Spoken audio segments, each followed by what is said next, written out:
February 17th meeting of the Riverton City Council Finance Committee to order. I would entertain a motion on the payment of claims. Motion to pay claims in the amount of, come on, Kyle. Amount of, to be paid in the amount of $142,258.01.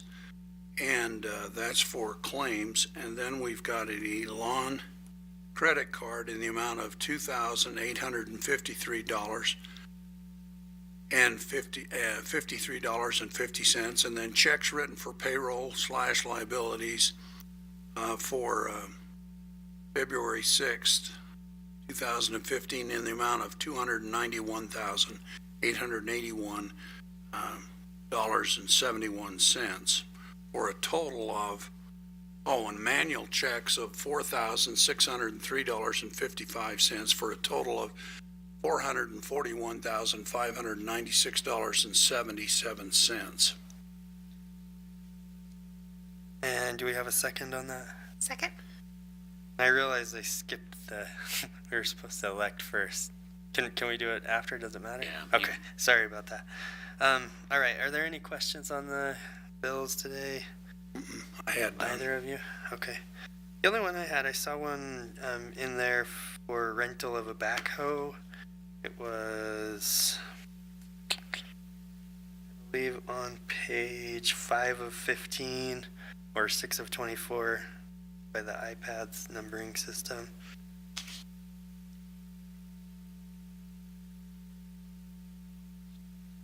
It was Jerry Bornhoff Construction backhoe rental.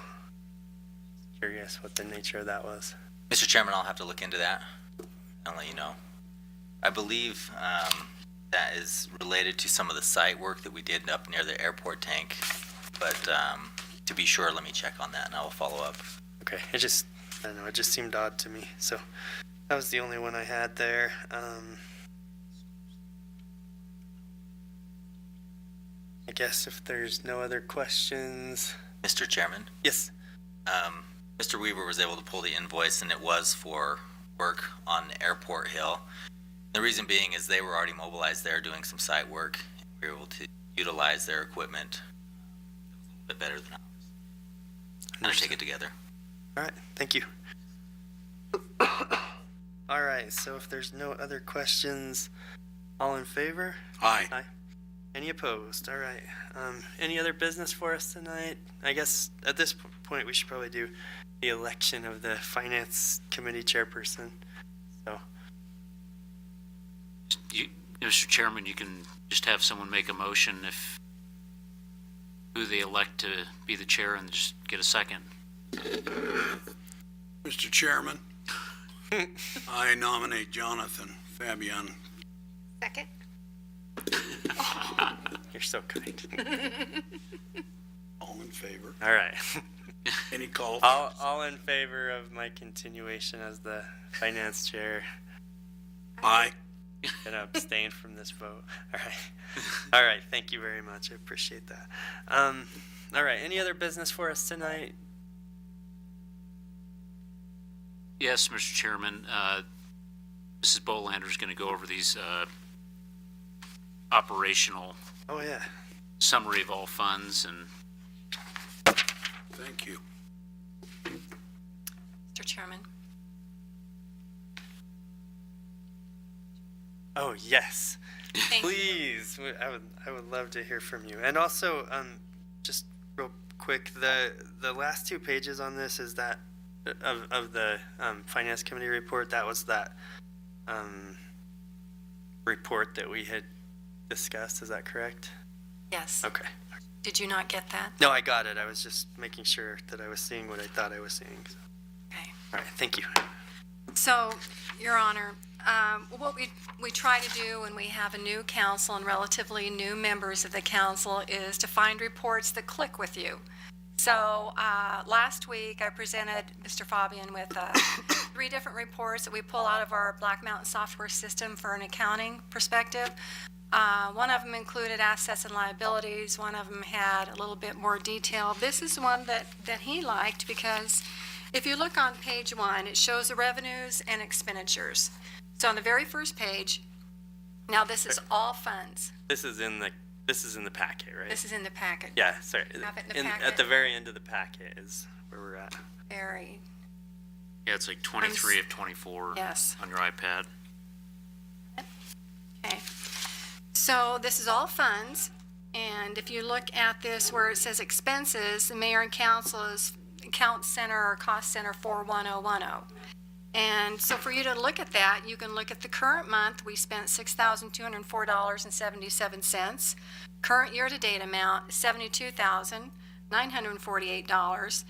The council appropriated $131,738 for the fiscal year, and that leaves a balance of $58,789. So what this tells you is that you can look at the point that relatively you're close to where you need to be. Now, some of our services are due July 1, so they come out immediately.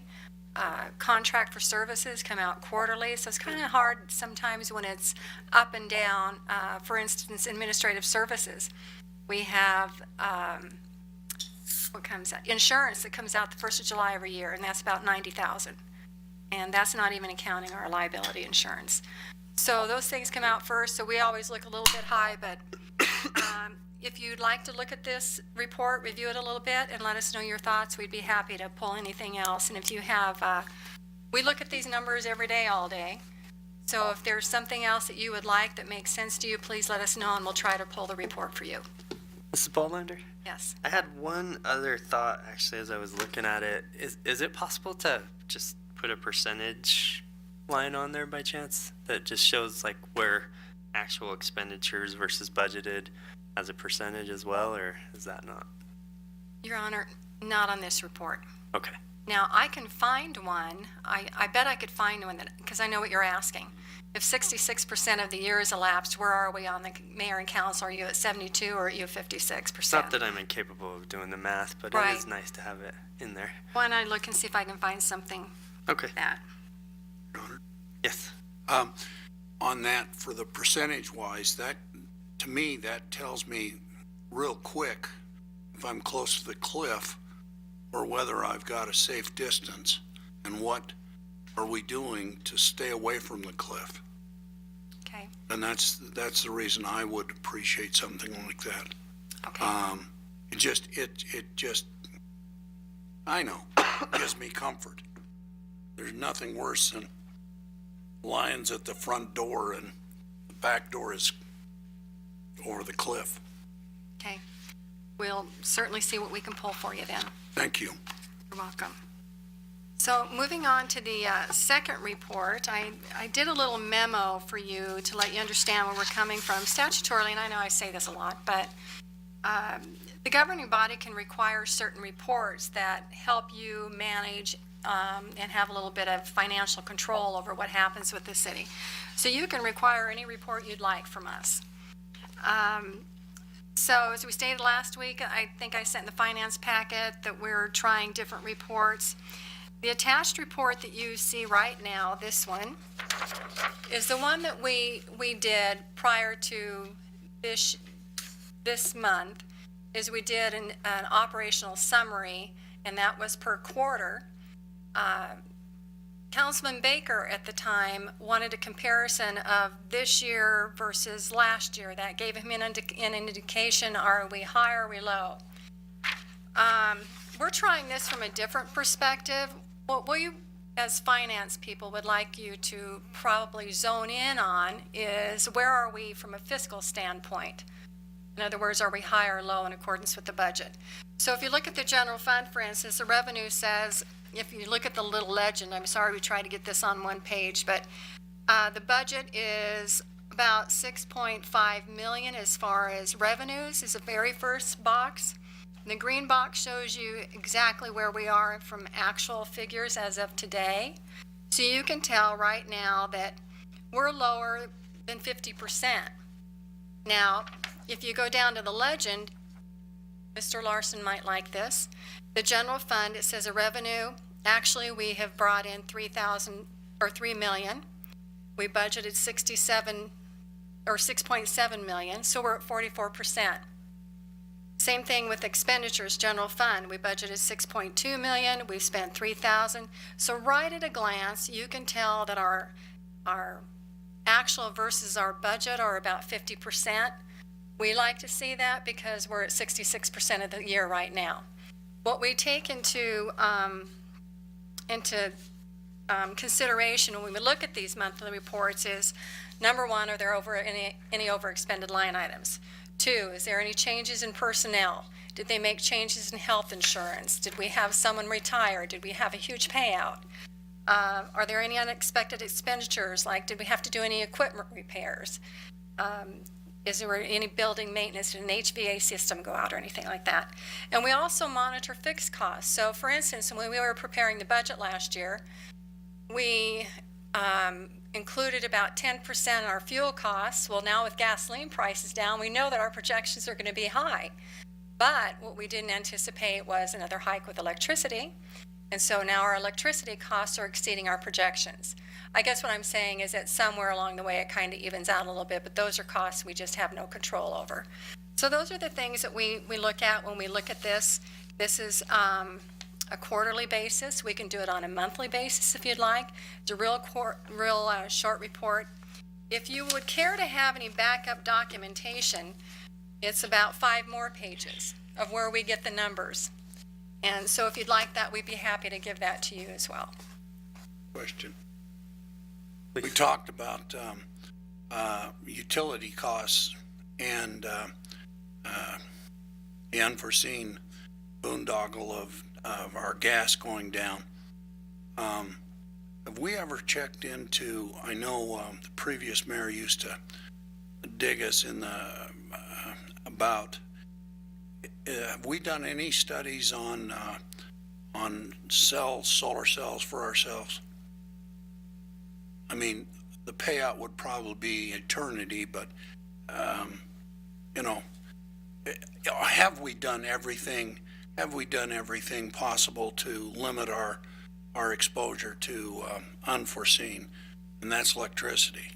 Yeah. I mean, pretty quick, our federal government is going to outlaw the use of other than just fans and sea breezes, I would say. And so are we doing what we can to be, and I'm not environmentally friendly, I'm just saying, can we alter our expenditures by an investment in some other type of electricity making?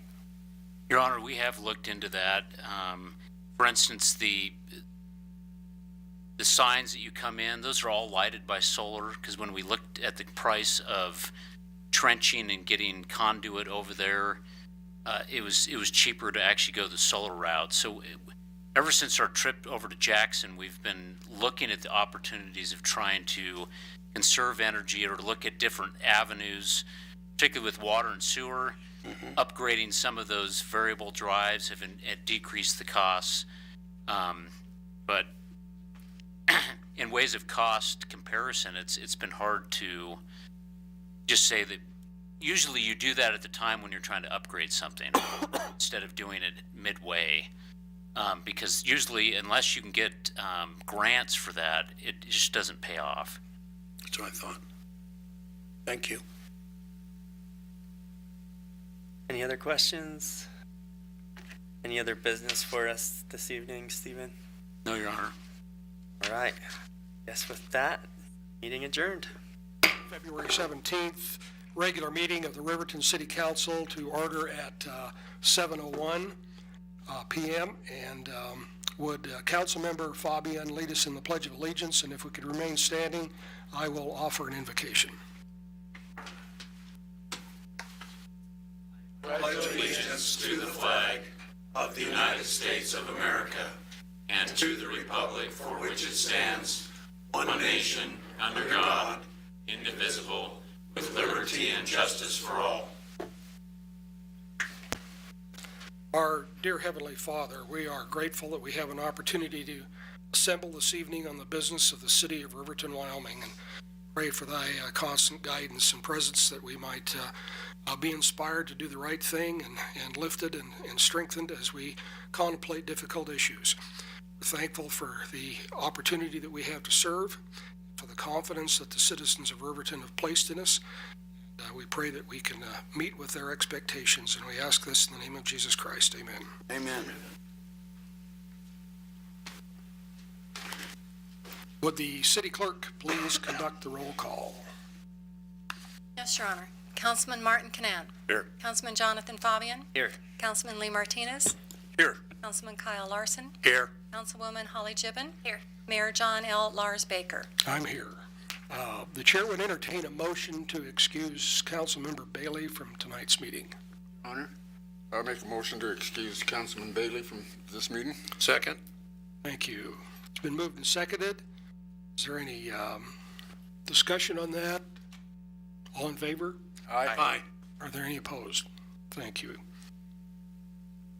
I declare that we have a quorum present. The next item is to approve the agenda, and we need to add 2 items to the agenda for this evening's activities. The first item is a presentation to Cherry Wise after agenda number 8, item number 8, and then after that, I will announce the city committee and board appointments for those who are attending this evening. And then the balance of the agenda will go as written. I'd entertain a motion to that effect.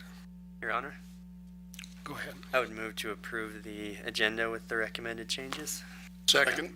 It's been moved and seconded. Any discussion? All in favor? Aye. Aye.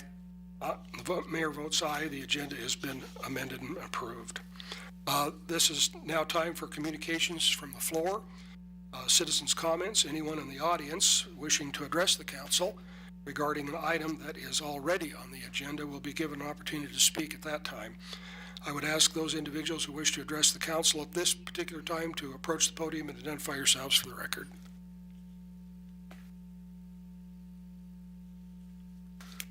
Seeing none, we'll move on to the consent agenda. Would the city clerk please read the consent agenda by title only? Yes, Your Honor, I'd be happy to. Approval of the minutes February 3rd, 2015 regular council meeting. Approval of the minutes February 9th, 2015 goal-setting retreat. Approval of the minutes February 10th, 2015 council work session. Approval of the minutes February 17th, 2015 finance committee meeting. Approval of finance committee recommendations February 17th, 2015. Approval of municipal court report for the month of January 2015. Ordinance number 15-002, second reading, child care permit changes. Proposed ordinance number 15-002. An ordinance amending Title V, Business Licenses and Regulations to revise Chapter 5.08, Child Care Facilities, Section 5.08.010, Definitions, Section 5.08.020, Special Use Permit Required, Section 5.08.040, Application for Special Use Permit, Section 5.08.060, submission of application, hearing on special use permit. Section 5.08.070, issuance of a special use permit. Section 5.08.080, term and renewal of special use permit.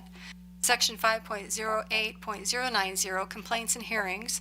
Section 5.08.100, temporary special use permit of the Riverton Municipal Code, and repealing all ordinances or parts of ordinances in conflict therewith and providing for an effective date.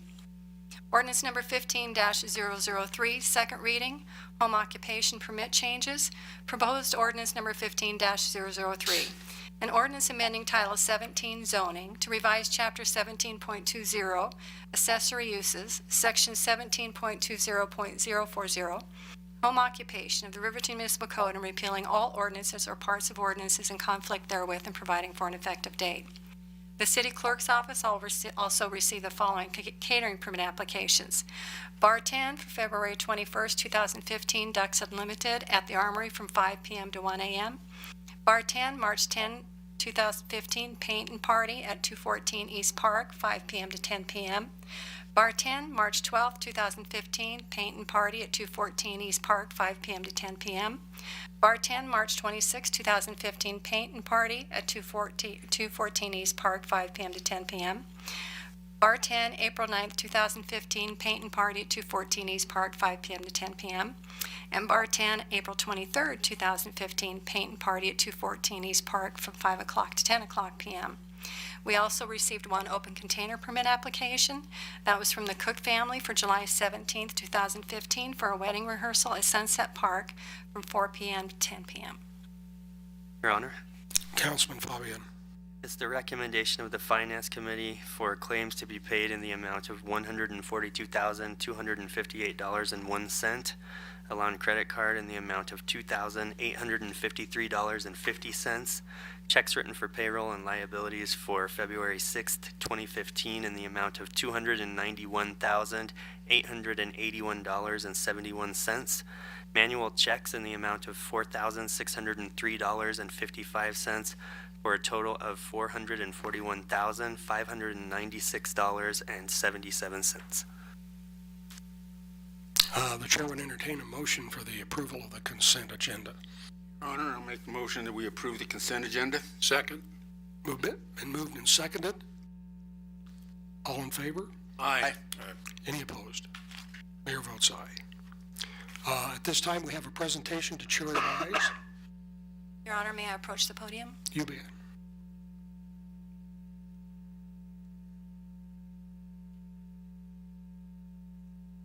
Sherry, would you like to come up here, please? Thank you. So, for those of you that don't know Sherry, she's a custodian with the city. She's been with the city since January 25th of 2005, right? Yes. Yes. Sherry is one of our beloved custodians. I'll tell you, there's not a birth date she doesn't know. What's my birth date? January 15th. Tell me, seriously, this is not rehearsed at all. Tell me, Mr. Stevens. Weavers. 25th, Okay, Chief January. Broadhead. His is December 27th. How about Sandy Lures? Oh, hers, she's 9/11. That's what we love about our Sherry, is because everybody is important to her. It doesn't make any difference what she's doing for them because she knows about them. And isn't that what we're all about as people? So it's my privilege and my honor to present Sherry with her 10-year pin because Sherry presented me with a resignation last week. So she is retiring after being with the city 10 years. And she said, but do I get my 10-year pin?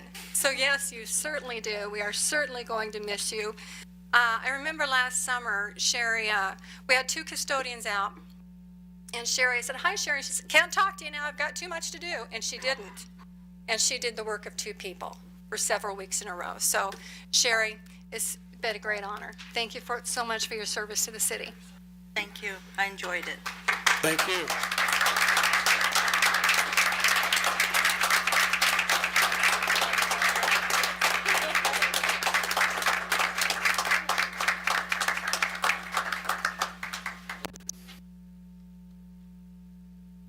Open it? Yeah. Oh, it's upside, no, not.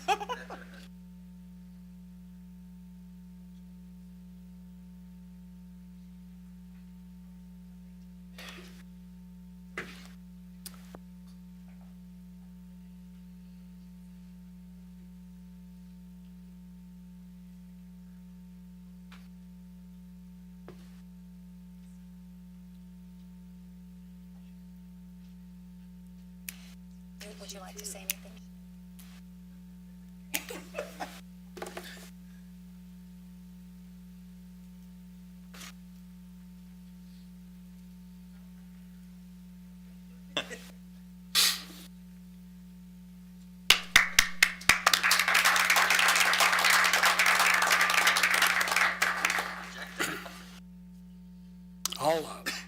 I was going to stick this in my remarks at the end of the meeting, but there's so many folks came to hear this appointment. I thought maybe we'd let you guys hear it, and then you could go. You wouldn't have to stay for the rest of this long meeting.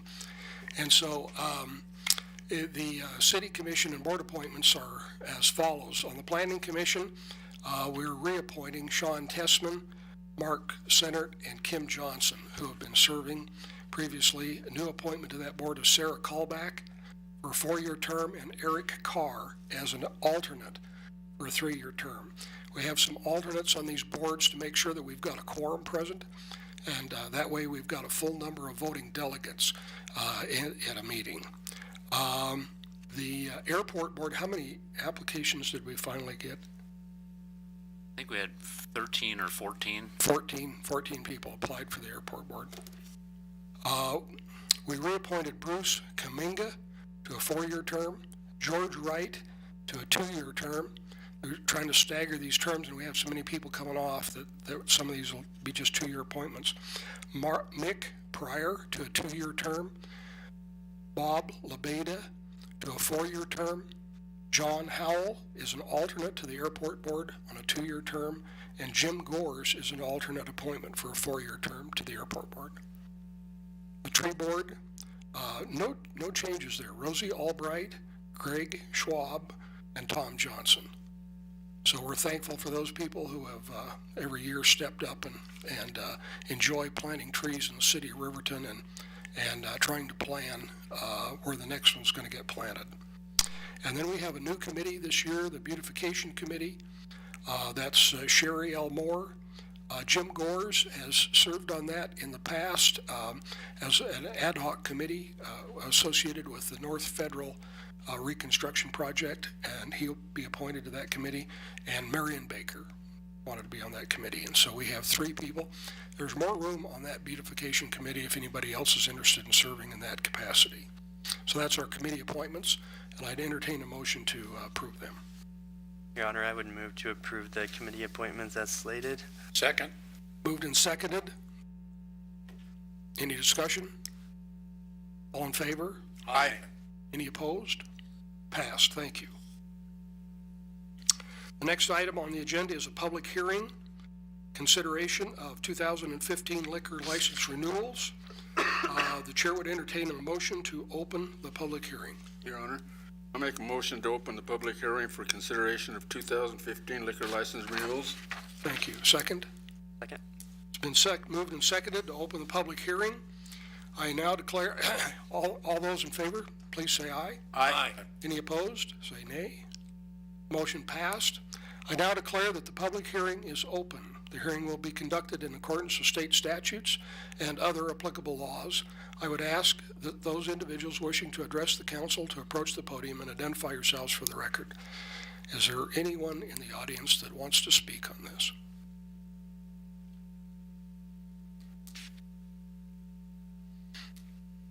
Seeing none, Your Honor, I would move to close the public hearing. Second. It's been moved and seconded to close the public hearing. Any discussion? All those in favor?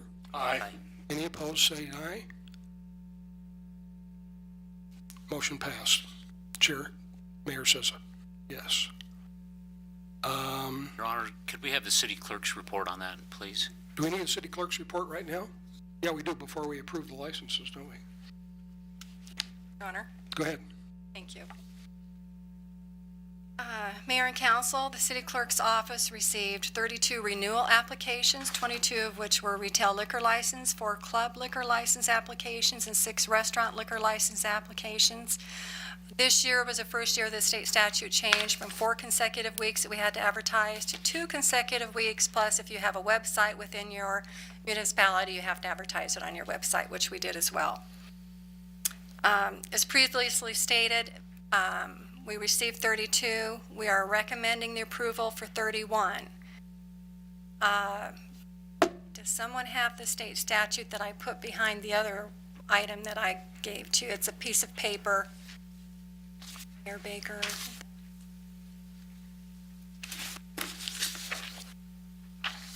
No state statute. Under, behind the finance committee meetings, whoever had the last finance committee. I'm sorry. So, let me do this ad lib, Mayor, please. Go ahead. So, we are recommending the approval of 31, mainly because one club applicant has not complied and has not been certified by the Liquor Division. State statute says a local licensing authority shall not approve or deny the application until they hear from the Liquor Division. We did talk to the Liquor Division last Friday. That has still not been complied with.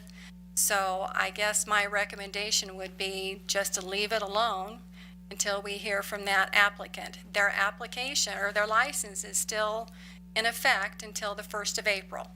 So they have until then. We've complied with everything statutorily as far as the advertisement, public hearing. We've made sure that the application was filled out to the best of our knowledge, but the Liquor Division is still needing more information. So I guess with that, Your Honor, we would recommend the approval of 31 liquor licenses, Thank you. with the exception, With the exception of, do you want to name them?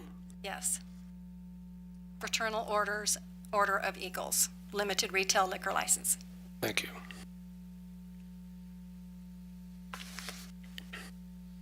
I would entertain a motion to approve the 31 liquor licenses minus the, is that the right way to say it, or 32 liquor license applications minus the Eagles? With the exception of the Eagles? That'd be the correct way to do it. Your Honor, Go ahead. I would move to approve 31 of the 32 liquor licenses and wait to act on the Eagles. Time. Thank you. Second? Second. Been moved and seconded. Is there any discussion? All those in favor? Aye. Any opposed? Mayor votes aye. Thank you.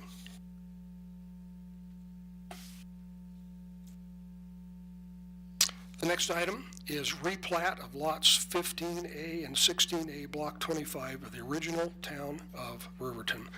Community Development Director's report. Yes, Your Honor. Maybe this is going to work tonight. We're going to do a replat and a rezone basically at about the same time. We'll address the replat first. The replat is the northeasterly corner at the intersection of South Broadway and East Adams Avenue in Riverton. There is an existing lot 15A that's being replatted again to gain an additional 25 feet from lot 16A in this replat. Lot 15A is addressed as 400 East Adams and 16A is addressed as 414 East Adams. The petitioners, Benjamin Kister and Christy Judd, are requesting this replat to acquire more property for parking for the business at 400 East Adams. Staff did inspect the properties to verify that the existing house on the newly created lot 16B meets the setbacks, and they did. And reviews were sent to utility companies, and there were no conflicts received. If you look at the map, the one right after that, you'll see a little dotted line and a little rectangular piece of property. That is the one that is being replatted into 15B from lot 16B. The Planning Commission did recommend approval of this replat on February 5th. Okay, the chair would entertain a motion to approve the replat of lots 15A and 16A, Block 25, original town of Riverton.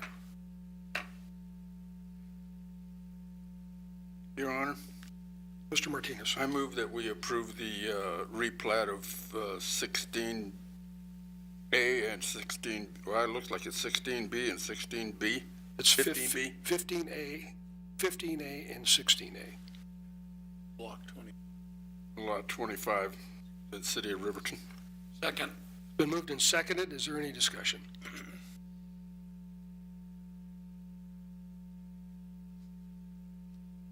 All those in favor? Aye.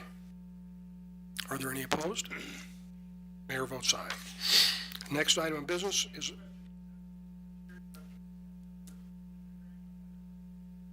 That's it. Yeah. Now, the rezone, I think, is 3 times, right?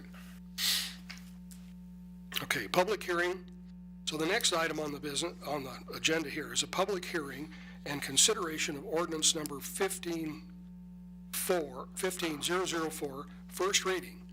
Rezone of lots 15A and 16A, Block 25, the original town of Riverton.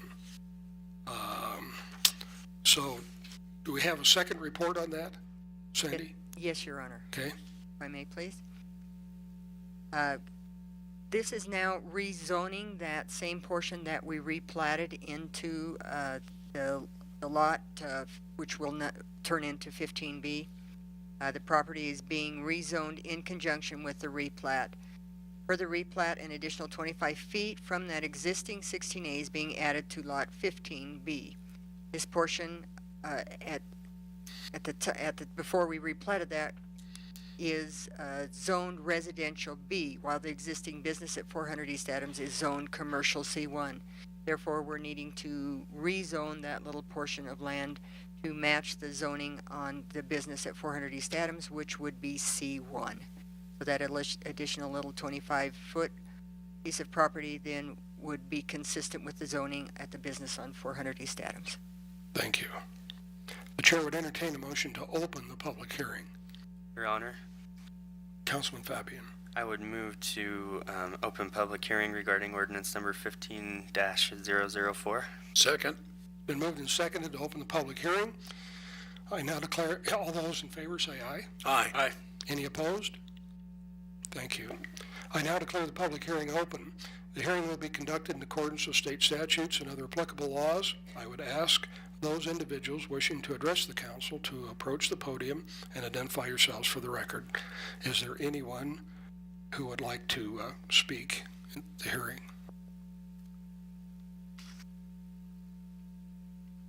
Your Honor, Mr. Can Martinez. I make a motion to close the public hearing? second. Been moved and seconded to close the public hearing. All those in favor say aye. Aye. Any opposed?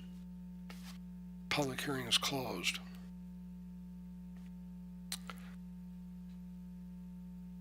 I would entertain a motion to pass, what number is it? 1504. 15004 on first reading. Your Honor, point of order. Do we need to have the ordinance read? Should we? Yes, Your Honor. Okay, read it. Thank you. Sorry. Proposed ordinance number 15-004. An ordinance amending the zoning district map of the city of Riverton, Wyoming, designating the rezone of Lot 15B, replat of lots 15A and 16A, Block 25, original town of Riverton, Fremont County, Wyoming, from B residential district to C1 commercial district. Okay, now, I make a motion that we approve ordinance 15-004, rezone designation. Second? been moved and seconded to pass ordinance number 15-004. Is there any discussion? All those in favor? Aye. Are there any opposed? Thank you. Mayor votes aye. Your Honor, Mr. Martinez. that was just the ordinance for first reading, correct? That's correct. Thank you. Yep, so this'll have to get read 2 more times in regular meetings because it's a change in city code. So it takes about 6 weeks to get a piece of property rezoned. Okay, the next item of business is ordinance number 15-005, second reading. Could we have the city clerk's report? Yes, Your Honor. I apologize first that I didn't catch these in the very first reading, and that's why we did not put this on the consent agenda, so you would have the opportunity to either approve or deny my recommendations for revisions to the first time that you read the ordinance, which was the last regular meeting. So if you remember, ordinance number 15-005 was simply to change the catering permit applications to issuance by the city clerk's office. I added 4 other changes in the amendment, and technically, you don't have a choice because these are statutory changes. So what I did is I looked at our code word for word, statutory regulations as far as liquor licensing word for word, and found some. The code, as you remember, as I reported last time, was adopted. The alcoholic beverage Riverton Municipal Code was adopted back in the late 1960s, early 1970s. Reason I can tell that is because of the code on the end of the Riverton Municipal Code. In the code book, it'll say Section 3-23, so I know what years those are approximately from. The first one, if I could run through these real quickly.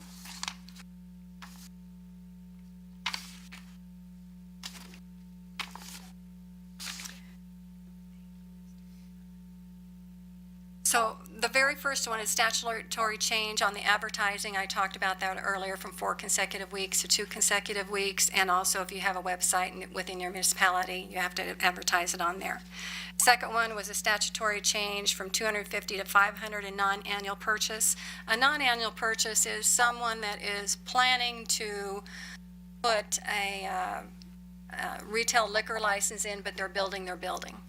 Or they're having a little bit of difficult time remodeling and it's going to take a couple of years. They only have to purchase $500 in malt beverages. If not, you have to purchase $2,000. So again, that was set by state statute. The second one is, I found a simple typo when we refer to section 5.04.230B2. We say the reference to state statute is 12-1-101 AII, and that is not right. It's AII, not II. So we need to change that. And it's not about me. 3 I's instead of 2. 3. Thank you. And then also, state statute about who can be in a dispensing area was changed from 19 years of age to 18 years of age. So those are the revisions that I'm recommending for second reading. If you prefer, you can leave those amendments out and I can do a brand new ordinance. As again, if you remember, we're trying to get the codification supplement ready to go. We usually submit that in February. We're running a little behind with that. So ordinances that were passed a year ago are still not in our green Riverton Municipal Code book. They're in ordinance form in the vault, but they're not in that book. So we're still trying to meet that deadline. Thank you. So, I guess, what do you think is the cleanest thing to do here? Should we amend the ordinance, the first reading ordinance, with the addition of these 4 changes? I think so. And then pass the amended version? I think that's probably the cleanest way to do it. So I would entertain a motion to amend Riverton ordinance number 15-005 with the 4 changes as explained by the city clerk. Your Honor, I would. Your Honor. May I read the ordinance, please? You want to read that again? Okay. Thank you. Proposed ordinance number 15-005 on first reading, an ordinance amending Title V, Alcoholic Beverages, to revise Chapter 5.04, Sections 5.04.100, 5.04.150, 5.04.180A5, 5.04.230B2, and 5.04.240B4 of the Riverton Municipal Code, and repealing all ordinances or parts of ordinances in conflict therewith and providing for an effective date. Thank you, Your Honor. Thank you. Maybe in a month or 2 I'll get this figured out. Your Honor. I would entertain a motion to approve 15-5005 on first reading, or on second reading. Your Honor, I would move to approve ordinance 15-005 on second reading with the, or do we need to amend it first? Then we'll Okay, move to that. and then to we'll- approve it. So we'll move that. Second. Okay, second. All right, are there any amendments? Your Honor, I would move to amend the ordinance in accordance with the city clerk's recommendations for sections 5.04.150, 5.04.180A5, 5.04.230B2, and 5.04.240B4. Is there a second? Second. Been moved and seconded to amend. Is there any discussion on the amendments? Your Honor, Mr. I would Martinez. like to look at section 5.04240B4, statutory change from 19 years of age to 18 years of age. Shouldn't that be 21 years of age? Your Honor. 18 is not a legal person to be drinking. City Clerk. Your Honor. State statute says no consumption of alcohol or alcoholic or malt beverage shall be permitted in the dispensing room, nor shall any person other than employees over 18 years of age be permitted to enter the dispensing room. Your Honor, Councilman Fabian. my understanding is essentially the state has decided that at the age of 18 you can serve liquor, you're not allowed to drink it, however.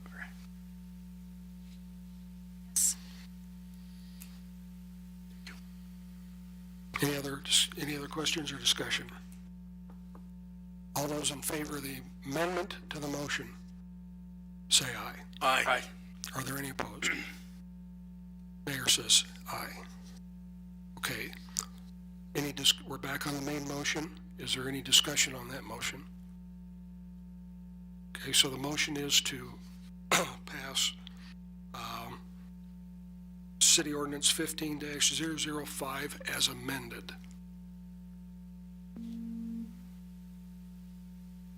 All those in favor? Aye.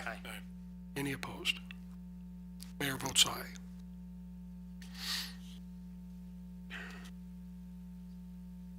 Your Honor. That's the second reading, correct? That's the second reading. Okay, so there's one more. One more reading.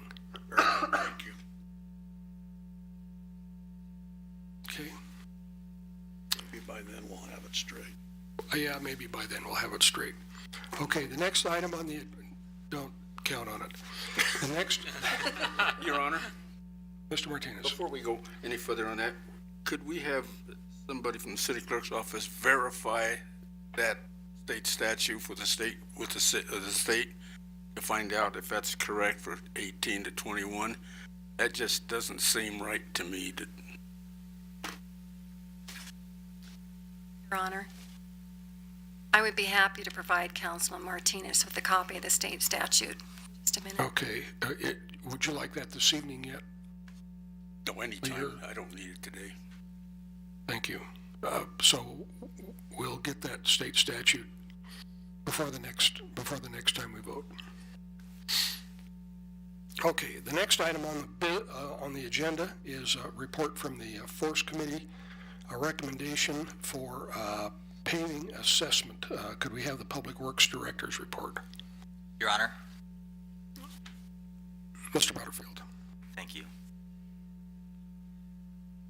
This item really centers on a recommendation from the Force Committee regarding the use of 1% funds to perform a pavement assessment and pavement management plan for the city of Riverton, specifically to receive the council's approval to do a RFQ, a request for qualification for such a firm. At the January 12th meeting, the Force Committee was presented this information, and the motion passed on a 6-1 vote in order to use the 1% funds towards this goal. Much like it denotes, pavement assessment is the empirical process of analyzing and taking inventory of pavement network's condition. Really, it's analyzing what you have empirically and quantitatively. Pavement management is a programmed analysis of the pavement assessment that you just performed and the development of a systematic pavement maintenance plan. Essentially, it's a system designed to provide objective information to enable the city to make consistent, cost-effective, and defensible decisions relating to the preservation of its pavement network. Many of you know that pavements, our roads, it's one of the largest city assets that we have. It's also one of the most expensive to maintain and also to replace. As you see in the attachment with the pavement deterioration curve, your investment in pavement decreases exponentially over time. The investment stays sound for the first number of years and then exponentially decreases over time. Unfortunately, if you wait to preserve, maintain, or do any treatments to your existing asphalt pavement because you see that it's deteriorating, a lot of times you're too late. What you want to do as a city is to stay above that exponential curve and do your preventative maintenance, your routine maintenance, and then also minor rehabilitation prior to making a decision to do total reconstruction. As such, it's far more economical to preserve existing pavement systems early in their lifespans rather than delaying repairs and reconstructing them. As the city looks to best use the 1% funds, it is staff's recommendation and opinion that the city would benefit highly from an empirical study regarding its current condition of all of its pavement, and then developing a strategic plan, a long-term plan, as far as the necessary maintenance, preventative preservation efforts that can be made. This would help address our maintenance issues over time in a more holistic way and best guide our use of 1% funds moving forward. As a result, it is staff recommendation to solicit a request for qualification to perform a pavement assessment and pavement management plan. There are no budget impacts to do this request for qualification. As staff has gone around and checked with firms and other cities that have performed this type of work, it is expected that in the future it would probably cost about $150,000 to perform this study of the 1% funds. Your Honor? Thank you. Councilman Larson. Has any other cities around done those assessments? Your Honor, Go ahead, Mr. Butterfield. yes, they have. And what are the fees to do an assessment, and how long does it take? Your Honor, Go ahead. thank you. The fees really vary on the type of services you're requesting.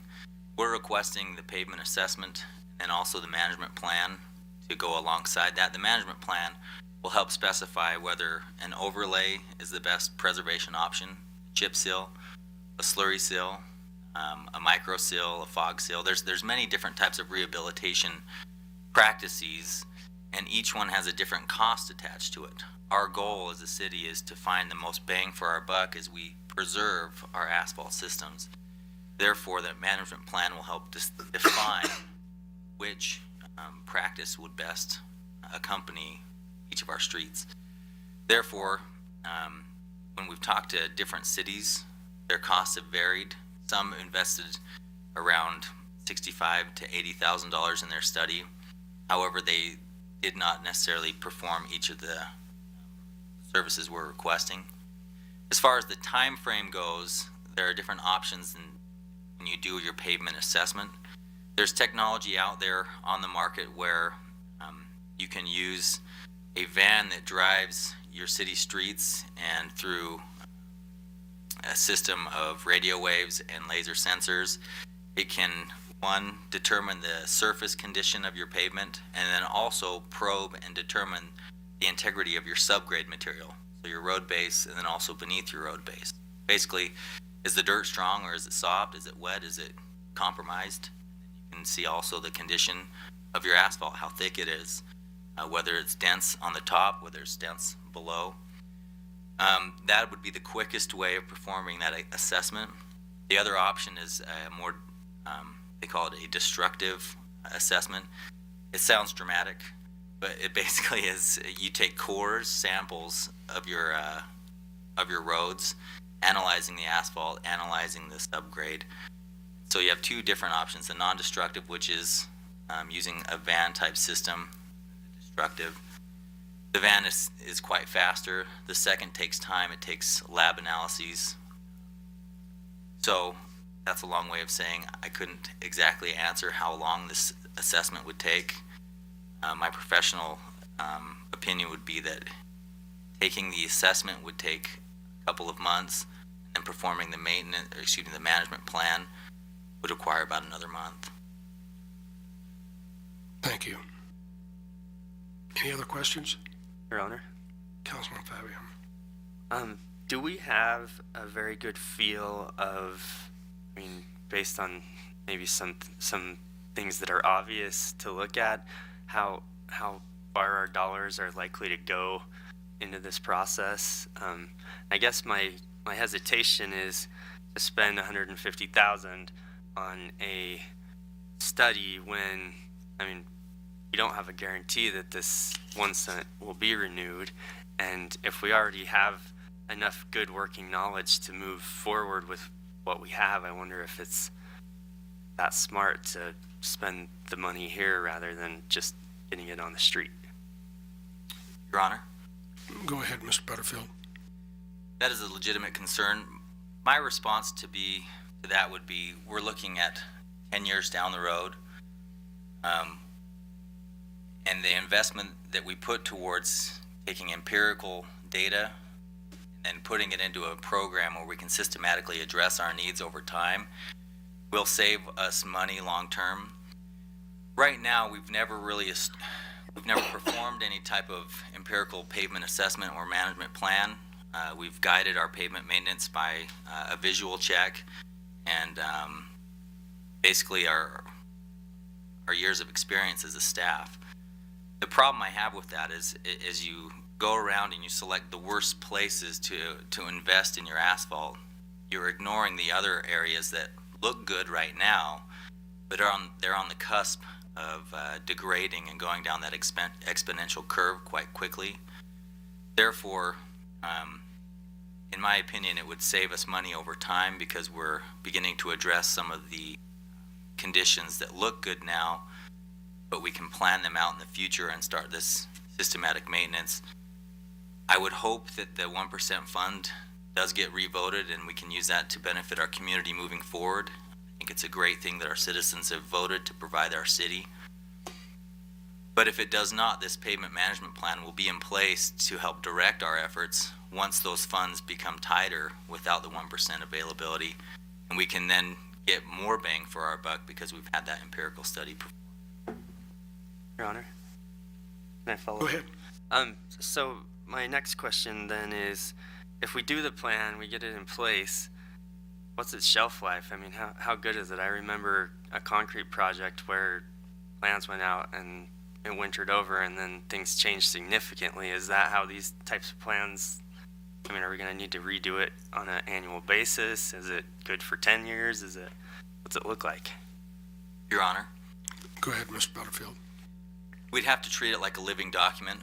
What it would do is give us a capital improvement plan of sorts that we can prioritize based on our budgetary needs and realities each year, but it would give us enough information to really streamline and base our investment for the future. And yes, pavement will still continue to degrade over time, so will the assessment be as strong today? If the assessment, would it be giving the same information 10 years from now? No, it would not, because the oxidation, the degradation would occur in that time. But the point is to start your capital improvement plan with your asphalt and prioritizing each of these projects, whether it be overlays, whether you use a percentage for chip seals, whether you use a percentage for slurries or micro seals. And so we would have to treat it as a living document. And as we improve our infrastructure, you obviously move it down. If there are years when we can't distribute as many funds as we would like towards the needed maintenance, you would have to shift and reprioritize. But that is a risk, as over time the data does change. Thank you, Councilman Larson. As I understand it, the fleet comes in and does an overview of the surface in Riverton, which gives you data on subsurface, what's going on. And you also have a software program that plugs into. And so next year, when you're wondering if you should apply monies to my favorite 16th East, and you look at it all you have to do to update that is contract to have that come back in and reaffirm whether you're spending money foolishly or not. Now, I'm not sure that $150,000, but I'm sure of the figure for 2 days coming in and redoing would be a wise investment because you don't have to core drill. You have that information. So you're constantly updating what you've got in the basement. It's like a view of what you've got in food storage in your house, looking at the labels and knowing what you have to replace. It's a super good way of budgeting money versus going out and looking at a highway and saying, well, this is obviously good, and it might be good, but all you're doing is looking at the surface. You're not taking any type of measurements to determine that. And studies show that the drier you can keep your roads, the longer they'll live. What was the saying? Dry road is an old road or something like that. But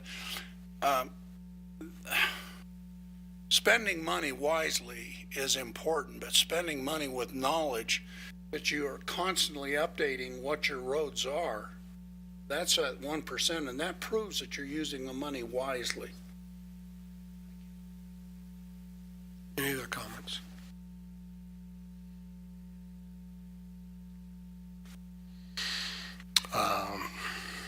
The chair would entertain a motion for the approval of the Forest Committee recommendation to solicit a request for qualifications to perform a pavement assessment and pavement management plan.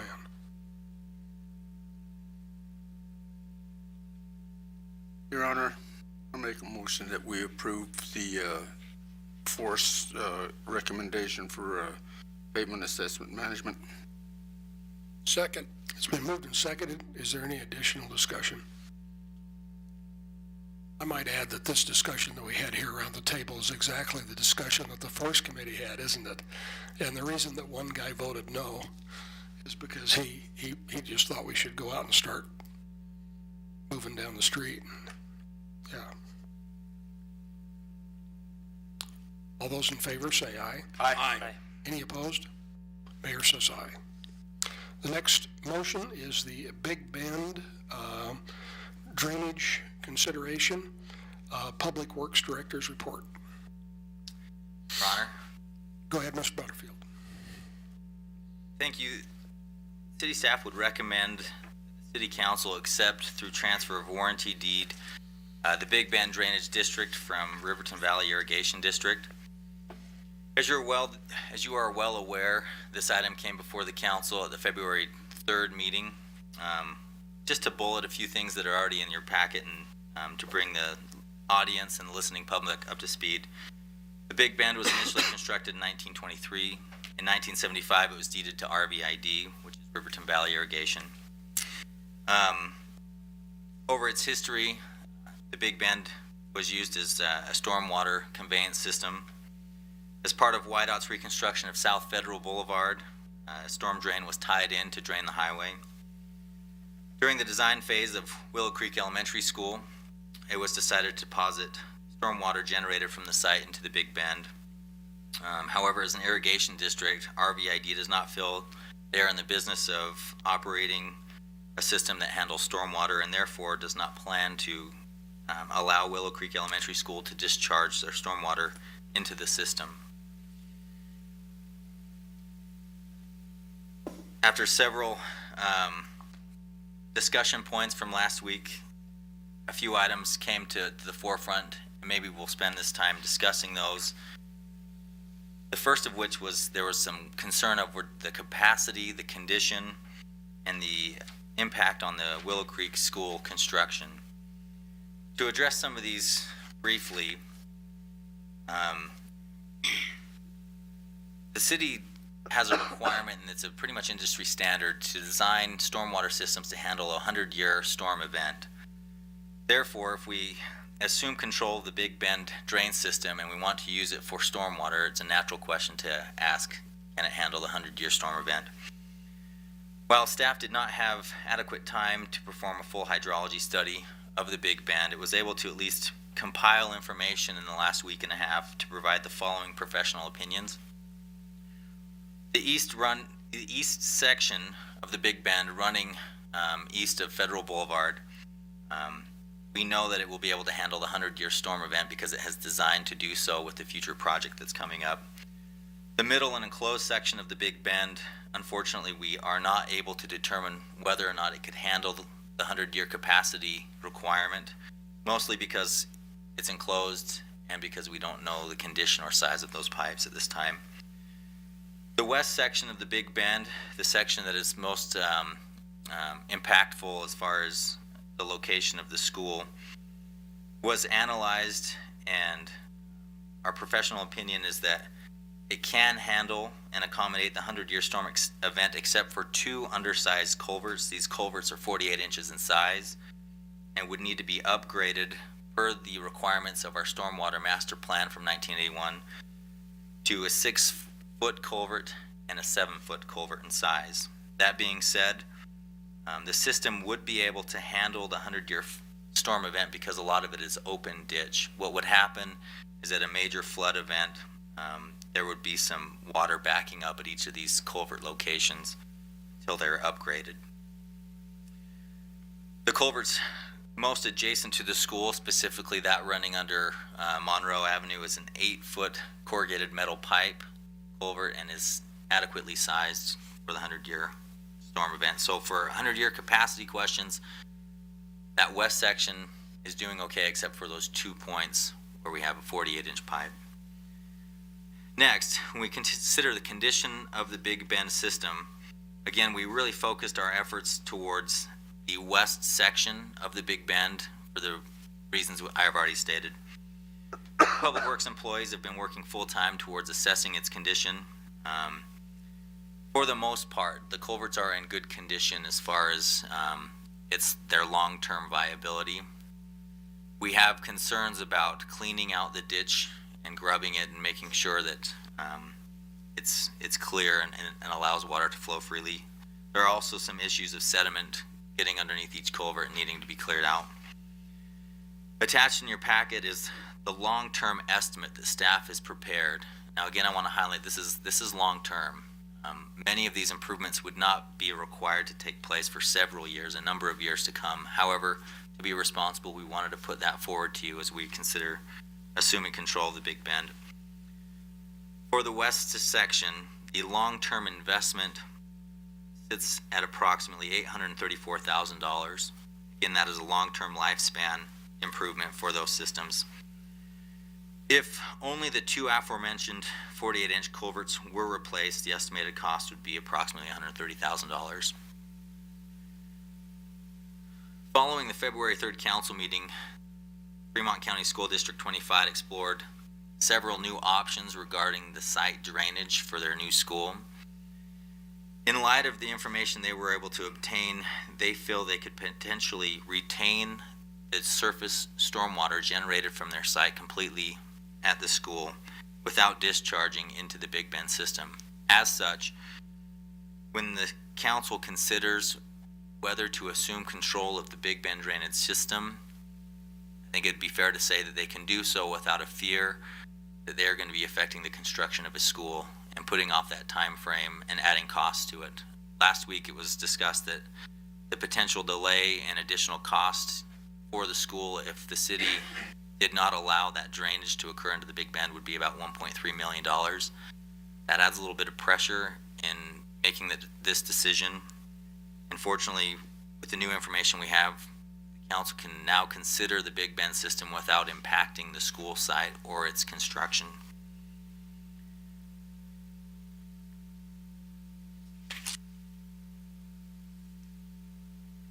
This information really brings us up to speed when we talk about the consideration of the Big Bend drainage system.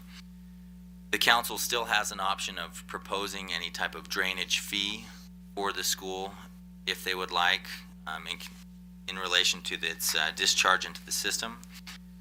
However, it should be noted that any fee that is proposed would need to be approved through the State of Wyoming School Facilities Commission, and that's something that staff has been working on and coordinating with not only the school board, but also with the commission as well. With that new information, again, the council has a few options for consideration of the Big Bend Drainage District. The first is that the council chooses to accept the entire Big Bend as it has been presented by RVID. The second would be, rather than considering the entire section of the Big Bend, you can break it up and consider it into different sections. Specifically, the east running section that we're already tying the highway stormwater into the system. In breaking that out and considering it, it should be noted that we would have to coordinate with RVID as to whether they would be willing to deed the city specific portions of the Big Bend system.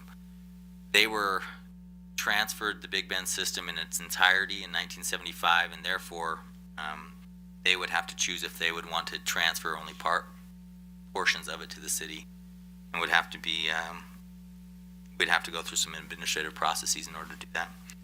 The last option is the city council chooses not to assume control of the Big Bend. And again, since the school district has developed a cost-effective alternative to draining its site or handling its stormwater generation, they can do so without fear of impacting the construction of the elementary school. Again, there are no budget impacts currently to consider the assumption of the Big Bend Drainage District. RVID has offered its services to provide the legal work and the transfer. The only long-term costs have been mentioned already as far as upgrades to the culverts, upgrades to the system, and then potential EPA regulations that may come down the line and the improvements we would have to make in association with that. I also like to mention that we do have representatives from RVID, from Apex surveyors, who are the civil engineers for the school, and then also from the school district in the audience. Thank you. Thank you, Mr. Butterfield. So now that we kind of messed this up parliamentary procedure-wise 2 weeks ago and put it on the table, maybe I should entertain a motion to take it off the table. Your Honor, make a motion to take this, cancel Big Bend that we tabled last time, to bring it off the table and to bring it before the council. Second. Moved and seconded, all in favor? Aye. Any opposed? Mayor votes aye. Okay, we're open for discussion. So, what do you think? Mr. Snyder. Council members, appreciate this honor to come and speak to you again this evening. As indicated in Kyle's report, we have done a lot of work since we last were in front of the council, and and that just kind of represents how this whole process has been. There's been a lot of work. I really appreciate the work that you as a city council are doing to consider this. I appreciate the work that the members of the department and the city have done, and also Riverton Valley. Also have to say that we spent Monday, which was a legal holiday for full school facilities department personnel, along with Kyle and Terry and Robert and Todd and a lot of people talking about this issue down in Cheyenne. This is an important topic for us. I do believe that as far as the city council, it's something that I would think that a separation of the school might help the city council not feel that pressure. I felt actually badly that we were kind of that decision crunch time element there, and we've taken that off the table now. So hopefully you make this decision exclusive of the school. I shouldn't say exclusive, because I do hope you consider our desire to still drain there, but yet we do have options. When we left the meeting yesterday, it seems like it's been longer than that, but yesterday, we came up with two options to go to bid on it. One was to hope that we can drain into the drainage system, and the other one was as an alternate design to drain it on property. That's truly not my preference, even though we can do it, and I think do it efficiently. When I look at the logic that there's a drainage system that's part of our property that has an easement going down it now, I think people 10 years from now would look at our decision to drain it on site and go, you know, why didn't you just drain it over here? So, you know, there's definitely reasons for us to still be interested in that, but we don't, the school district, I don't believe is in a position, or I think we're in a position now that we can move forward. And when we looked at that 1.3, about 600,000 of that was contributed to the delay of cost in bidding that. If we bid it in the summer as opposed to the late winter here, it'll be more expensive. We also looked at the other part of that was $600,000 to have our own enclosed drainage along the easement of the existing ditch, and that just didn't seem logical. It's not a good investment, we believe, of taxpayers' dollars. So we came up with other options. Apex Engineering did design that for us, and we think it would work. The ability of people to work together in the community and on this project has been just excellent. I think everybody wants to do this and do it well. And if there's one, you know, my father taught me a lot of things, but he taught me if you're going to do the project, do it right. I don't think on-site is the best way to do it, but yet if that's the option that's necessary, that is doable for us. I think we can come to resolution on that. We've had a lot of really good discussions in the last 6 weeks, and I truly believe that we can come to resolution on this. I have heard from everybody saying, you know, we want this to work. It's a good project for the city. It's a good project for the school. I told you from the beginning that I'm here to represent the needs of the kids and the school district, and that's why we had to come up with an alternative to move it forward either way with that, because we are overcrowded. Rendezvous is bursting at its seams, and we need to get this built. So that's our strategy with that, to continue to move that forward.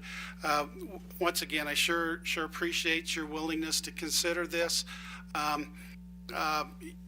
That decision, it will be yours entirely, and I understand that, and I understand the reason why Riverton Valley took their position. So, you know, at this time, I'd sure be open to any questions you may have for us as a school district. One of the things I said with our first bid is that we can bid this without knowing all the details. When we met with School Facilities Department, they asked questions such as, is this we put together a consideration of a fee. I don't know whether that's the right one, the wrong one, too high, too low. But the School Facilities Department said, is this a fee that the city charges everybody of equivalent nature and impact? I don't know, you know, what the city's fee would be, and that's where I think we are now, is that we would want to work with the city, if you do take responsibility of that ditch, to see what a fee would be, and we're sure open to those discussions. So I think that, you know, kind of summarizes where we are. Once again, I sure thank you for considering this. I know it's an important decision for the community, and since I've been here, it's always amazed me how people try at the bottom line, you know, what's best for the city, what's best for the schools, what's best for the kids and citizens, and I think that's why it's going to continue with this decision too. So I'm open to any questions you may have for me. Thank you, Mr. Snyder. Anybody on the council have questions?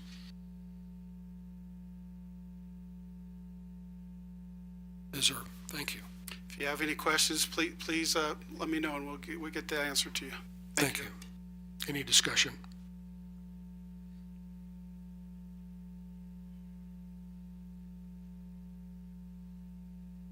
You guys ready to vote?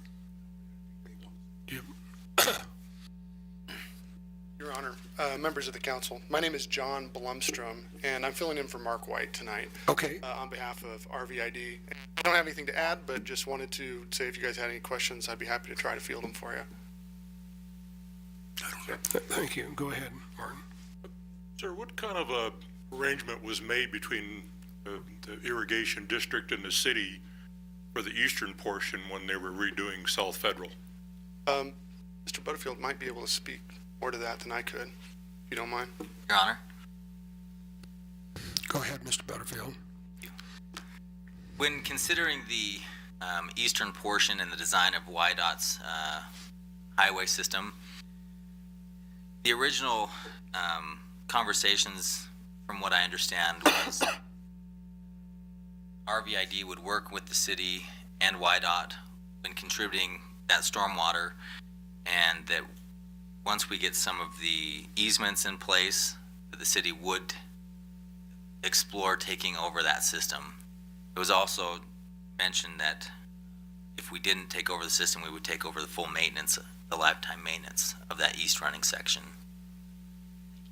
Thank you. Mr. Cadan? So I guess my thing is then is that the irrigation district allowed the city to dump stormwater into that eastern section? That's not our position. Well, not necessarily. I mean, we did work together with the city in trying to work that out, but as I understand it, the water was going into that district anyway, regardless. It was not necessarily with the approval of RVID, sort of a after the fact sort of thing. That makes sense. I'll be honest with you, no, not really. I mean, the last time we had this discussion, the discussion came up with the school, and the irrigation district said they, quote, couldn't approve the school letting their stormwater run in there because they were going to lose their agricultural exemption. Correct. But now my impression is that you knew the city was going to dump into that eastern section, and that was okay with the irrigation district. Again, I think our position would be that we, after the fact, said, well, there's not much we can do. It's already being drained into that. But if it's without our approval, the board for RVID never approved the dumping in of any or discharge of any water into the system. And you're absolutely right. We have a exemption issue that's part of that problem. We have other drainage other than the part that we've been talking about, this Big Bend area. RVID has other drainage areas that are completely agricultural, where this one is not agricultural at all.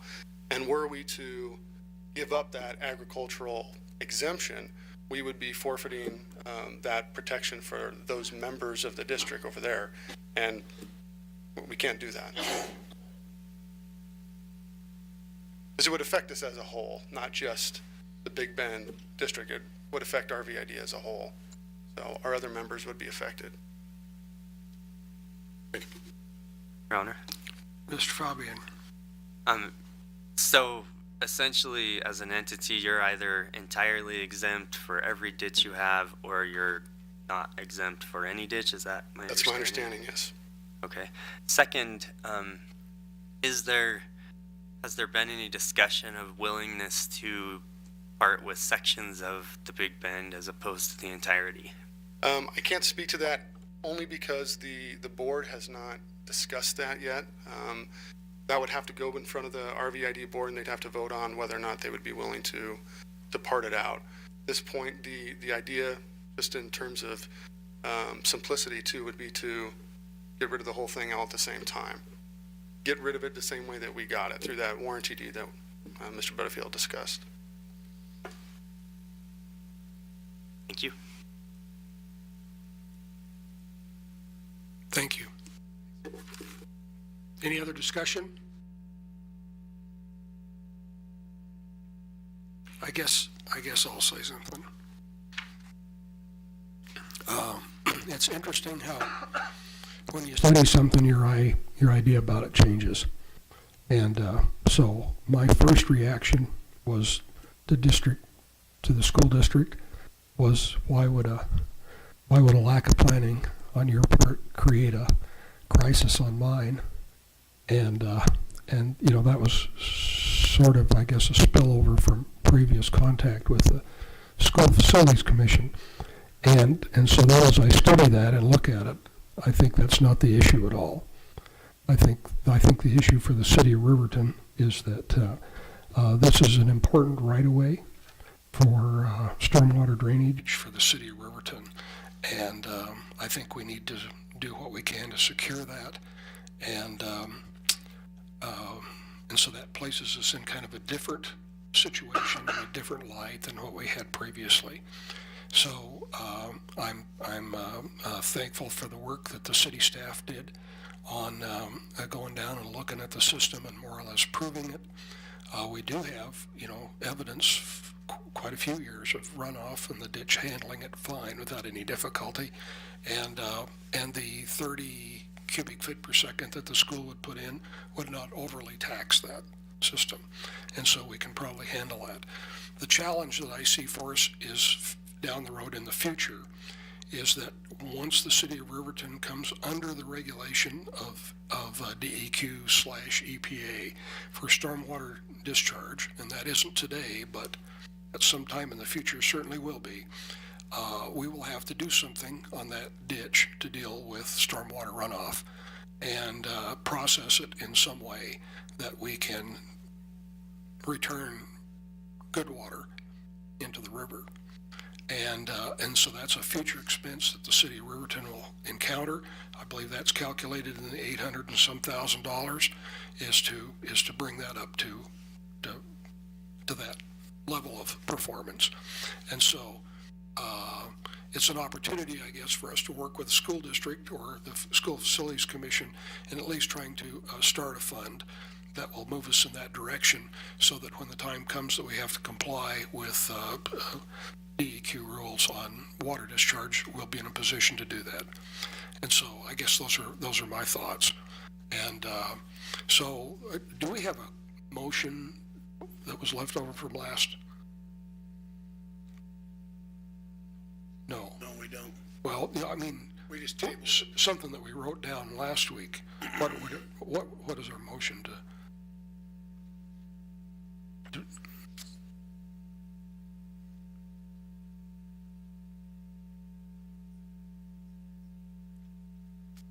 Your Honor, I'll just read from the minutes. Okay. It says this transfer, let's see, Councilman Kyle Larson moved, seconded by Councilmember Martinez to table this item until the next regular meeting of the regular Riverton City Council in order to gain value to vote on a very valuable future item. There wasn't even a motion to take the ditch. No. We just tabled the discussion. Well, that's not how I remembered it, but that must be how it was. Okay, so I would entertain a motion. I make the motion that the city of Riverton take over Big Bend Drainage District from Riverton Valley Irrigation District. Your Honor, make a point to accept the entire Big Bend as it has been presented by the RVID. Is that okay? That's fine. Yes. Okay, so it's been moved. Is there a second? Second. It's been moved and seconded. Now, is there any discussion on that motion? Your Honor, Mr. Fabian?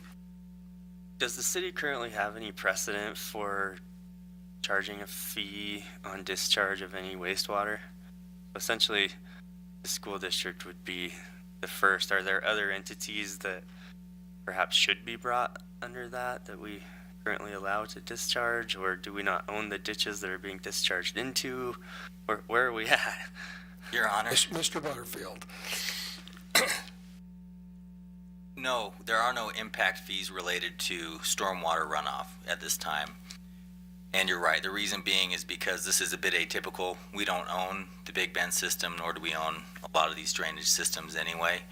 And so, to be equitable and fair and talking about a drainage fee or an impact fee at this time, can't really do that because we don't have a precedence for that impact fee because we just don't ditch yet. And so it hasn't been established.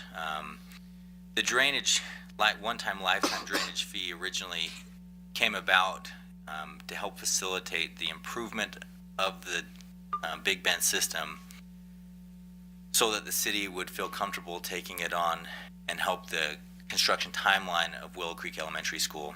I don't think anyone in this room wants to delay the construction of a school that would benefit our community.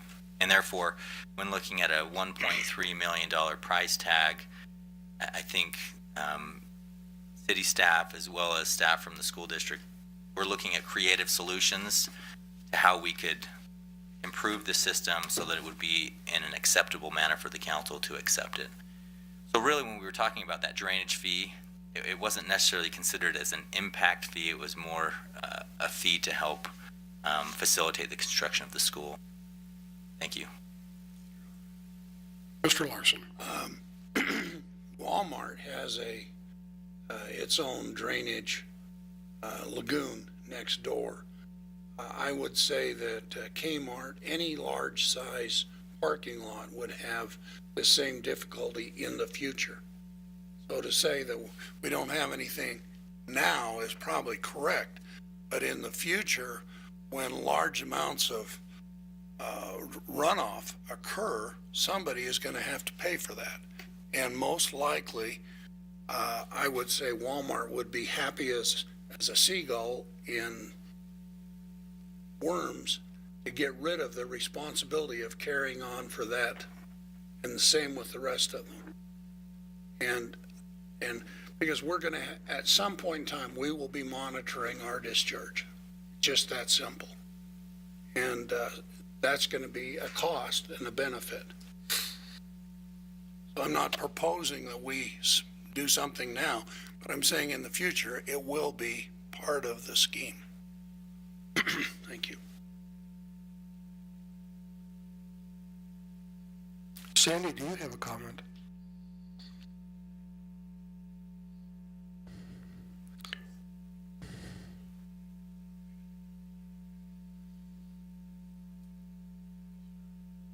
No, I can't hear you.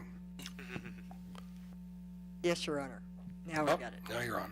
Okay, we don't charge a fee, but we do require anyone, any commercial entity with construction at this time, they do have to maintain their water on their site so that it doesn't go off any quicker than it did prior to their construction. So in a way, we do require them to control their own water rather than allowing it to drain into a drainage ditch like we would like to do for the school. Thank you. So in the future, it may be possible for us to establish some kind of drainage water handling fee, a tap. Your Honor, we have discussed that, yes. Thank you. Any other discussion? Your Honor, one last thing. Mr. Larson. How difficult would it be to break up the RVID and parcel out pieces and ownership?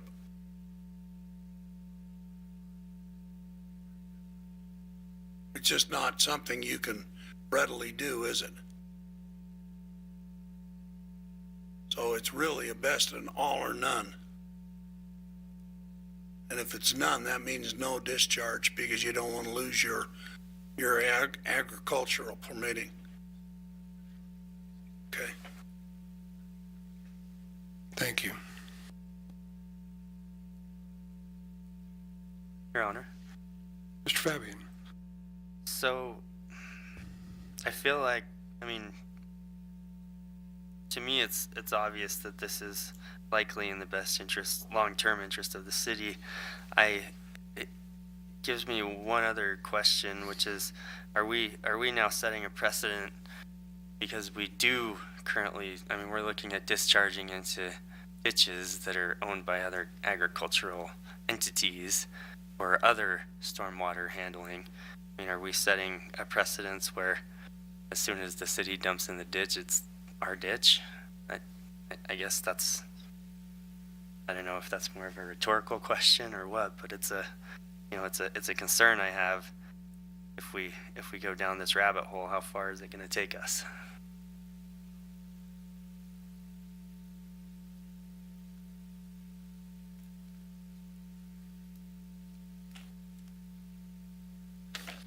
Does anybody on staff have an answer to that question immediately, or? Your Honor, I guess I would take a stab at that. I know we have other parts throughout the city that have stormwater running into RVID per se ditches, and so, yeah, we've got some mixtures all around. And so, and I believe in the statement that RVID made last meeting is that we'll be talking about the next ditch up above, down the road. But I guess I share the same sentiment that the mayor has. Initially, when this was brought up to me, I had a lot of reservations about it. But the more research we did and the more we dove into it, I really came to the conclusion that stormwater is important for the city, and we don't have any place to put it right now. And we're going to need those so that we can treat it. And the more we can gather, because if we have to go out and purchase land or whatever, it's going to cost a lot of money, a lot more than a free ditch. Now, the ditch may not be in the greatest condition right now, but it's still going to be better than what we would have to spend to find property and purchase that and develop it. And so it's not the best situation. And I think over the years, the city has put water into the RVI ditches. In some cases, probably them not even knowing that we were doing that. And so it's situations we're going to have to deal with in the future. Your Honor. Mr. Fabian? So does RVID have any idea of what the city's exposure is as far as these ditches?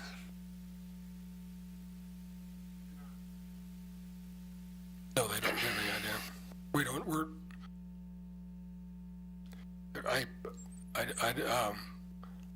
all I can say is that in the future, DEQ and EPA will expect us to discharge stormwater into the river that's in at least as good a condition as the river's in. And we don't have an exemption for stormwater like agriculture gets. And so we will come under the Clean Water Act, and that will be, it'll be difficult for us to work with.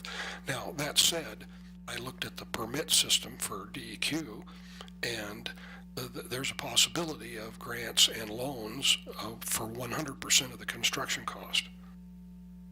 So it's not like they come to town and say, you have to do this next week, and we have to find the money for that in the budget.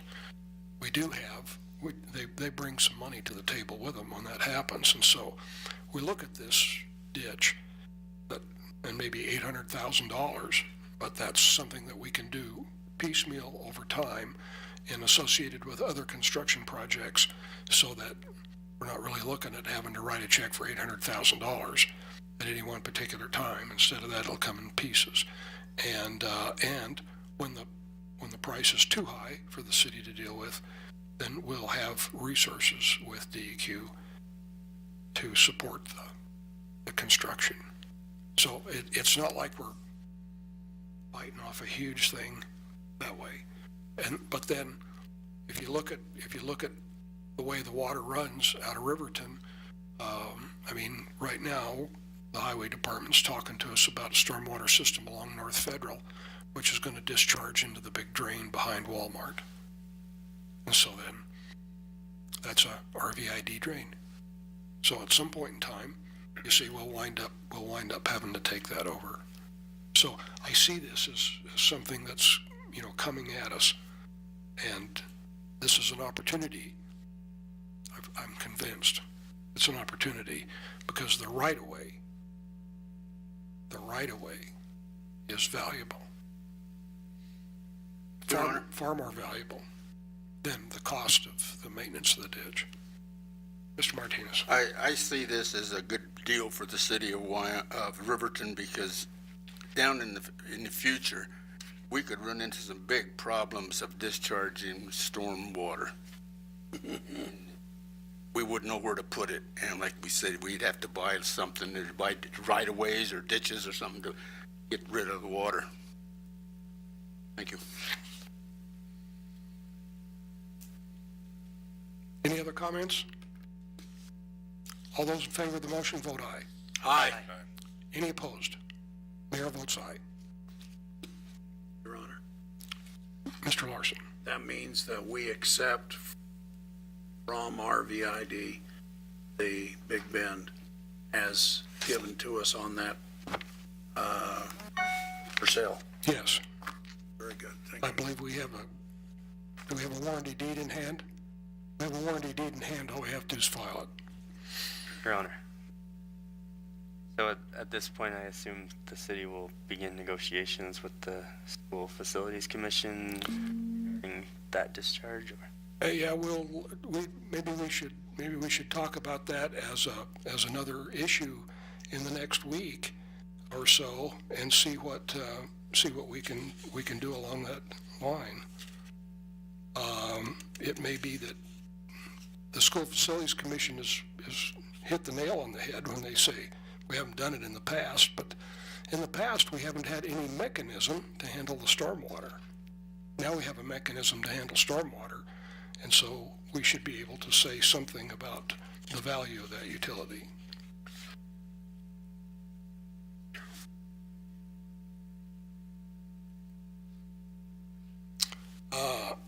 According to my agenda, it's time for council committee reports and council members roundtable. Mr. Kanahan, do you have anything for us? Nothing, sir. Mr. Fabian? I don't believe I have anything. Ms. Gibbon, have you been to any meetings that you'd like to report on? Nope, I'm good. Okay, The Finance Committee, and that was interesting. okay. Finance Committee, and it was interesting. Yeah. All right. Okay, Mr. Larson? Attending the first garbage committee meeting tomorrow in Landers landfill, and I'll report on it next time we meet. Thank you. Thank you. Mr. Martinez? We'll have the first meeting, I'll have the first meeting of the pause tomorrow at 5:15. Don't have anything else from the rec board yet. Okay. I guess I don't have anything much to add. It's interesting, of the custodial staff, Sherry was always so ready to give you a little jive when you came in, and was quick to push us out of here when we were hanging around after a meeting, and so that she could get her job done. And so we'll have to break in a new face and try to find somebody equally as pleasing. City Administrator's report. Yes, Your Honor. We will miss Sherry. I remember my first day here. She knows everything, and she remembers everything. And so she always greets you. She always comes in early, walks down the hallway and greets you, and she's always positive. She was great inspiration. Also, just a reminder, the disclosure statements that Courtney sent out, we need to get those back from you about your banking practices. And so if you would please fill those out and get them to myself or Courtney, that'd be great. That's all I have to report. That's it, huh? Okay, and we already did the board appointments, and I was just so excited to see so many people, and interestingly enough, lots of people with lots of experience. My goodness. We had people applying for the airport board that have been flying planes for 50 years. And, in all kinds of situations, big planes and little planes and military experience. And so I was thrilled to see the number of people that applied for that board. And we really hope that we'll get some mileage out of them from the standpoint of their time and their expertise, their input, be able to guide the airport in the future. And so that was exciting. And so I mentioned before, we got another slot or two on the beautification committee. If there's somebody in Riverton that wants to make our city look better and help guide us in that direction, that would be appropriate to apply. So, with no further comments tonight, I would entertain a motion to adjourn. Motion to adjourn. Second. Been moved and seconded. All in favor, say aye. Aye. Any opposed?